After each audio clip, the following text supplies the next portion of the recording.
एक मोठी वाटी मी गव्हाचं पीठ घेतलेलं आहे। आज मी तुम्हाला गव्हाच्या पिठाची कुरकुरीत अशी चकली कशी करायची ती दाखवणार आहे। यासाठी काय करायचं, एक ताट घेतलेलं आहे, त्याच्यामध्ये मी रुमाल अंतरलाय। तुमच्याकडे कपडा असला तर कपडा घ्यायचा आणि पीठ, गव्हाचं पीठ। तर हे गव्हाचं पीठ घेतलेलं आहे, त्याच्यामध्ये मी हे अर्धी वाटी तांदळाचं पीठ मिक्स करणार आहे। तर मीडियम साईजच्या ह्या 4 वाट्या गव्हाचं पीठ असणार, अर्धा वाटी तांदळाचं पीठ आहे। हे मिक्स करायचं। तांदळाचं पीठ मिक्स केले त्याच्यानंतर आपण याची ही पुरचुंडी बांधायची, टाईट पुरचुंडी बांधायची। हे बघा, याचं आपण कपड्यामध्ये बांधून घ्यायचं, टाईट बांधायचं। नंतर एक पातेलं घ्यायचं, पातेल्यामध्ये हे असं ठेवायचं आणि कुकरमध्ये हे आपण पीठ सगळं वाफवून घ्यायचं। कुकरला शिट्टी लावायची नाही, कुकरला शिट्टी न लावता आपण हे पीठ चांगलं वाफवून घ्यायचं।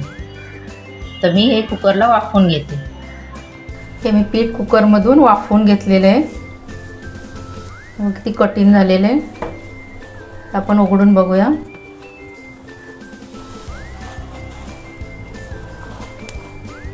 हे पीठ असं शिजलं पाहिजे।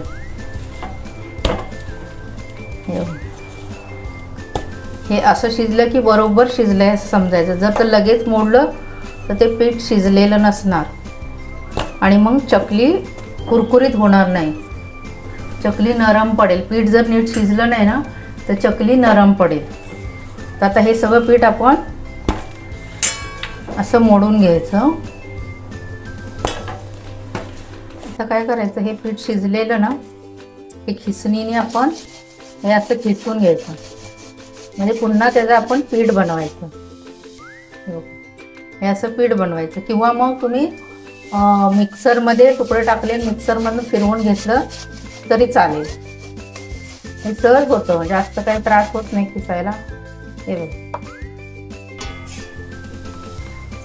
हे तुम्ही बघू शकता, मी हे पीठ सगळं खिसून घेतलेलं आहे। जास्त वेळ लागत नाही खिसायला, लगेच होऊन जातं।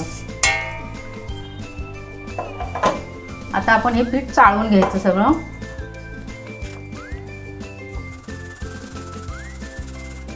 हे बघा, हे शेवट राहिले ना, हे असं हाताने करायचं, नाही तर मग तुम्ही एक मिक्सरला फिरवलं ना तरी हे सगळं बारीक होऊन जाणार। आता हे पीठ मी सगळं चाळून घेतलेलं आहे। आता आपण याच्यामध्ये मसाले घालूया। मीठ, लाल तिखट तुमच्या आवडीप्रमाणे घाला, तुम्हाला जास्त तिखट चकली हवी असली तर जास्त घाला। तीळ, 1 चमचा ओवा, हळद थोडीशीच घालायची, नाही घातली तरी चालते। हळदीमुळे जरा काळपट कलर येतो, त्यामुळे थोडीच घालायची। आता हे कोमट पाण्यामध्ये किंवा आपल्या नॉर्मल पाण्यामध्ये आपण हे पीठ सगळं मळून घ्यायचं। ह्याला मोहन घालायची जरूर नाही आहे, आपण तांदळाचं पीठ घातलेलं आहे आणि हे पीठ आधी वाफवून घेतलेलं आहे, त्यामुळे गव्हाच्या चकलीला मोहन घालायची काही गरज नाही आहे। आता हे आपण पीठ मळून घेऊया, थोडं थोडं पाणी घालून। घट्ट एक गोळा बनवून घ्यायचा, म्हणजे काय होतं, चकलीला काटे चांगले उठतात। जर तुम्ही पातळ पीठ मळलं तर चकली पण मऊ पडणार आणि काटे पण दिसायला पण चांगलं दिसत नाही, म्हणून पीठ हे घट्ट मळून घ्यायचं। पीठ सगळं मी मळून घेतलेलं आहे। आता एक 2-3 मिनटंच आपण झाकून ठेवूया आणि नंतर लगेच करायला घेऊया। आता आपण चकली करायला सुरुवात करूया। आता थोडासा पाण्याचा हात घ्यायचा, पुन्हा जरा मळून घ्यायचं।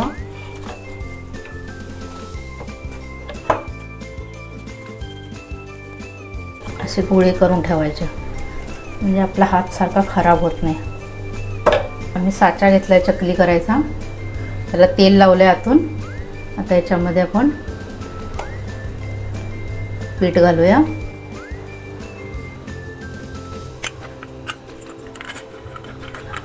पेपर घेतलेला आहे, पेपरवर मी आता ही चकली करत आहे।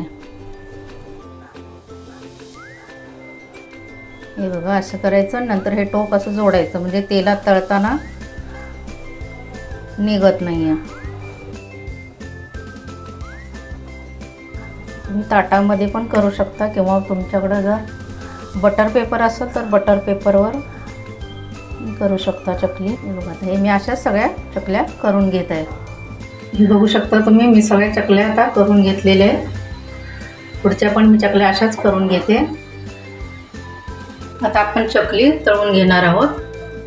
तेल चांगलं तापवून घ्यायचं सुरुवातीला, नंतर एक एक चकली सोडायची. 2-3 मिनटं आपण अजिबात झारा वापरायचा नाही आहे. थोडा वेळ असे तेलात तळून द्यायचा. आता आपण पलटी करून घेऊया. ही चकली ना अजिबात तेलकट होत नाही. भाजणीच्या चकलीसारखे भाजणीची किती तुम्ही कशी चकली करा तेलकट होतीच. नंतर त्याचं तेल उतरतं. हे कसं बिना मोहन घातलेली चकली आहे ना, त्यामुळे खायलाही चांगली असते. गव्हाच्या पिठाची असल्यामुळे तर चांगली आहेच आणि मोहन पण आपण वापरलेलं नाही आहे. हे बघा काटे कसे आलेले आहेत. हे बुडबुडे कमी होईपर्यंत आपण हे तळून घ्यायचे आणि मंद गॅसवरच तळायची. हे बघा दिसतात कसे काटे आले सगळे चकलीला, तीळ पण दिसत आहेत. आता ही अशी चकली मी सगळी तळून घेते.